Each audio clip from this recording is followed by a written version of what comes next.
Bro செய்தி வாசிக்கிற உங்க ஸ்டைல ஃபன்னா பண்ணுங்க ப்ரோ. உங்க மட்டார் பை டிவியில் 6 மணி செய்திகள் தொடங்கியுள்ளது. வணக்கம். தமிழகத்தில் இன்றைய முக்கிய செய்திகள். காதலி பேசியதால் காதலன் காதில் ரத்தம் வந்து சம்பவ இடத்திலே உயிரிழந்தார்.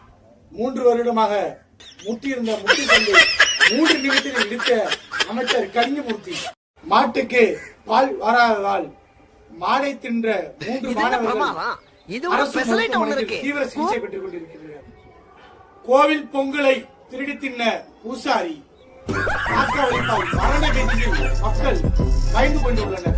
தோப்பில் நடந்து வந்த டீச்சரை மாணவன் ஆட்சி என்று கூப்பிட்டதால் ஆட்சியில் நடந்த டீச்சர் மாங்காவில் அடித்து தற்கொலை செய்து கொண்டனர்.